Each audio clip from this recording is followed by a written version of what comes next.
Hi and welcome to Meet the Professionals. This is a series where I sit down and chat with people who are currently working in industries that you guys might be interested in getting into. So today I'm talking with the lovely Carol. She works in the health and social care industry, specifically as an osteopath. So hi Carol, thank you so much for being with me today. I thought we could start off by you just giving us what your actual job title is and just an overview of the work you do, what your job is. Okay. My job title is sort of principal osteopath. So what that means is I own my own clinic. I am also an associate osteopath as well. So I work within a sort of a team of other osteopaths, physios, massage therapists, and I think we have a nutritionist as well. So sort of like that's what we call a multidisciplinary team. Which is quite fun to do. At my own clinic, I have the skills as an osteopath, a counsellor, a naturopath. So I tend to be quite holistic in my own approach, and it's quite nice to have that sort of like that single body, that one person, to kind of look at your holistic healthcare really. Definitely, and then obviously it can be a lot more tailored and a lot more focused on Nice. Okay. And for those who sort of aren't aware or haven't heard of, what is an osteopath? What do they do? We get that question all the time. So I think the easiest way to sort of like describe it is the fact that there's a sort of like an umbrella term called manual therapy. Okay. Underneath that there's osteopaths, chiropractors and physiotherapists. So the way I kind of understand it is that physiotherapists work within sort of like the National Health Service. They do work privately as well, but they tend to work very much more in sort of exercise prescription. And they get you better in sort of like a slightly more remote way of working. They also specialise into different areas. So you might be a respiratory physiotherapist. They may well be a physiotherapist.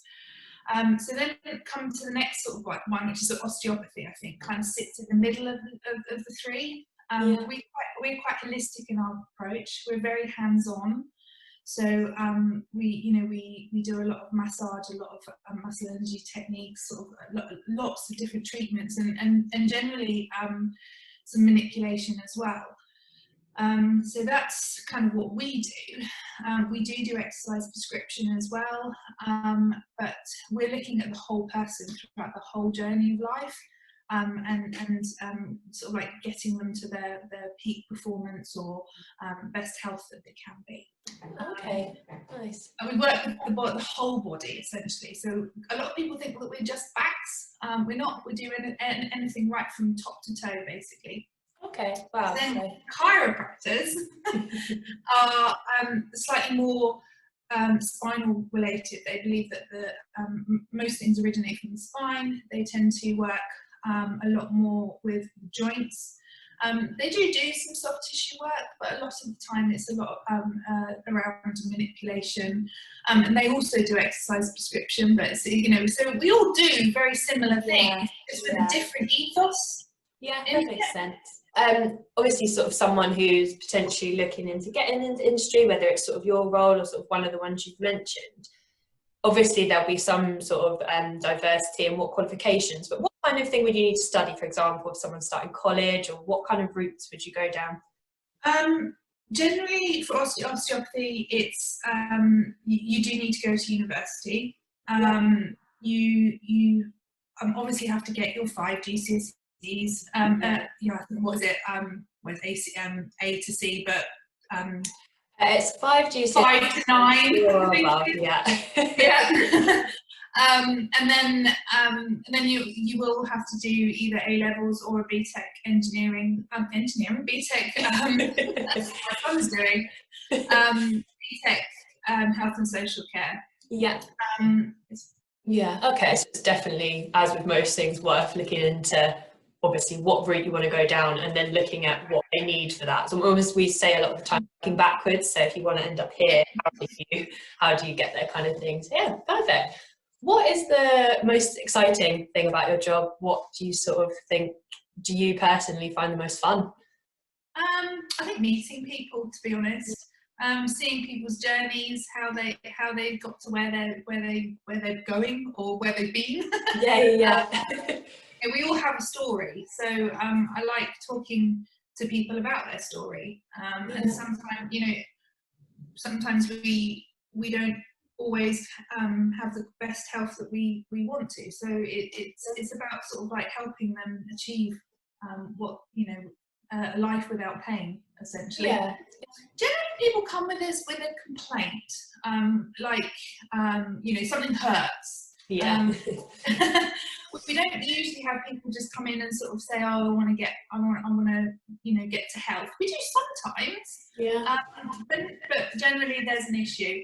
And then after you've dealt with that issue, sometimes patients like to sort of say, "Oh no, I'd like to come back sort of on a maintenance type program," which generally sort of that becomes more of your sort of preventative measures for preventing the injury from returning, or sort of like they've decided that actually they want to pursue better health for themselves. So that's where we go. Yeah, definitely. So like you said earlier, there's such a whole sort of scope. Huge range, literally newborns right to, I mean, my eldest patient that I've ever treated was actually 103. So wow. Yeah. Definitely some range. Amazing. Okay, well, what kind of, obviously you learn a lot of skills through doing a degree and obviously then being in practice, but kind of what are some of the, I guess, key skills you think an osteopath or someone who'd like to go into that industry would need? Communication. Communicating well is key. You've got to be able to talk to strangers straight away. You've got to be able to sort of make sure that you're understood, because there's there's consent issues that we have to gain from the patient before we do anything. So communication really is probably one of the biggest things. Communication and consent. Nice. And I think education is obviously important, because as an osteopath you will always be learning. We have to do CPD, which is continued professional development, and we have to pass that every year for us to be able to stay in practice. Okay. You're always learning, and there's always a patient that will puzzle you, so you'll always have to go back to the books. Yeah. Oh, what's that one? Yeah. I think in terms of personality, being quite sort of empathetic towards people, and being care, to have a genuine care for that person, and obviously integrity. Nice. What advice would you give for someone who's sort of starting out on their journey again, whether they've just started their health and social course at college or they're sort of getting into industry? What would you sort of let them know? Get your career progression right. I think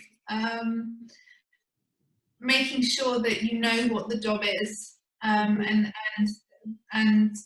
working backwards, like we said, look at your dream job, your dream position, and then work out how you need to get there.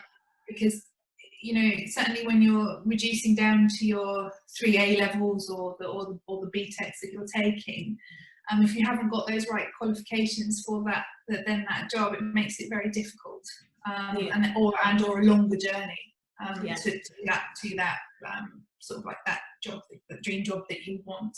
I think coming out of practice, just keep learning, because I think when you come out of practice, your anatomy, your physiology, all of your knowledge is at the top of its game, but your experience is lacking. So it's about getting that experience, and if you don't know, ask. There's a community of osteopaths out there, or even physiotherapists or chiropractors, or any sports massage therapists. We can collaborate and learn from each other. So I think that's quite important to ask for help, and I think work experience is important as well. but it's, I think it's quite difficult with work experience, certainly in the private sector, because of insurance. But you know, keep asking. Yeah, you'll find something somewhere, kind of thing. How did you get into the sort of industry? What made you want to become an osteopath? I've always been an osteopath, probably from when I was about 12 years old.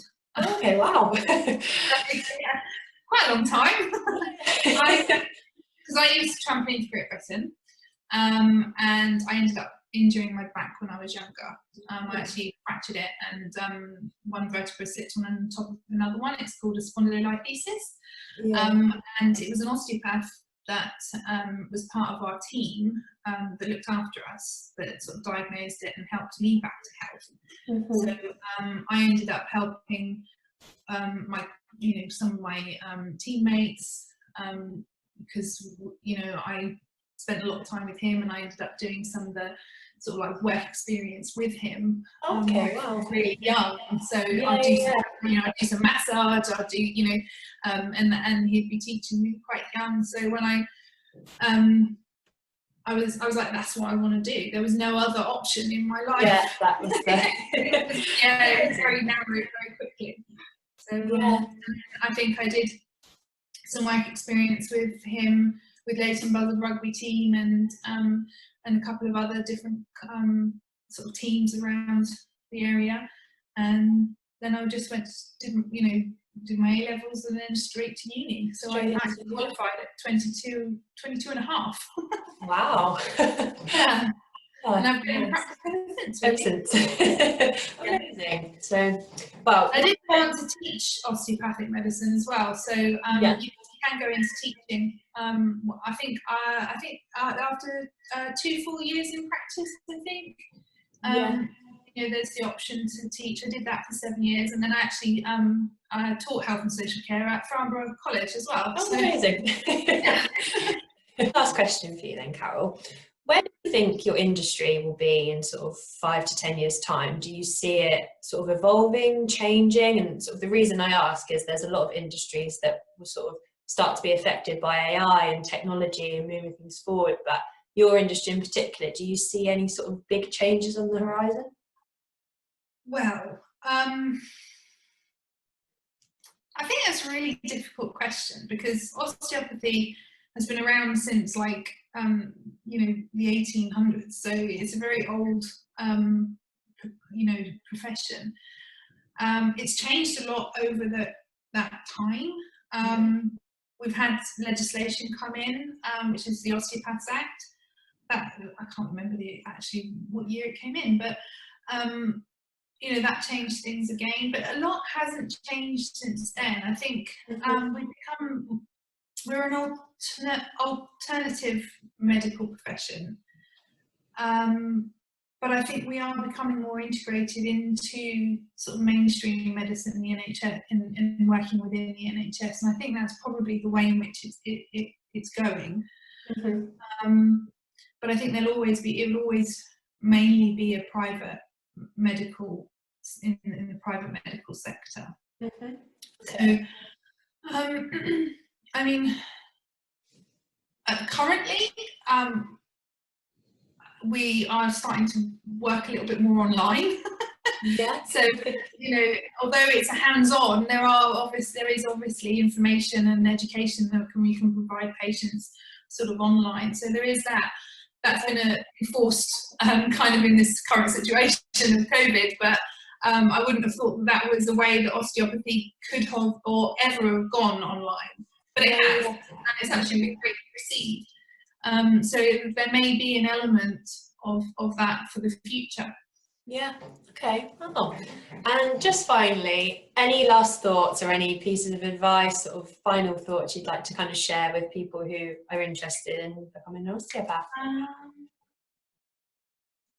If you love anatomy, physiology, and how things work in the body, and how things can go wrong, and then the path of fixing them or making it easier, go for it. It's a lovely profession, and it's quite a unique profession to be in. but you know, I think the hardest thing of osteopathy is the business management side. You know, I think undergraduate we don't get to learn about marketing or you know, the business model. So my advice would be to get into that as well, and learn about how to run a business. Yeah, and like I guess that's especially important as it is more private sector, and there's a lot more of that. You've got to kind of know yourself. It won't just be sort of handed to you. So, oh, thank you so much for chatting with me today, Kat. I've learned a lot for sure. So that was good. For people watching, if you want to leave us a comment, you have any questions for Carol, I'm sure she'll be more than happy to answer, and obviously we can get back to you as well. And stay tuned for more videos. Thank you for watching.